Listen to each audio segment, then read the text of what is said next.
Kumuha na nga pala tayo ng plastic roll para mapaglagyan ng mga produkto. Bali, ganito.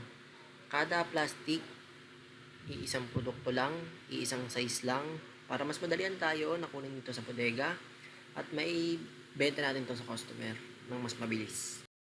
Hindi nga pala tayo natapos kagabi, kaya ngayon natin itutuloy. Bali, ayan, tinutuloy ko na ang pag-aayos. Bali, kumukuha lang ako ng tigi-isang produkto at tigi-isang produkto lang kada size.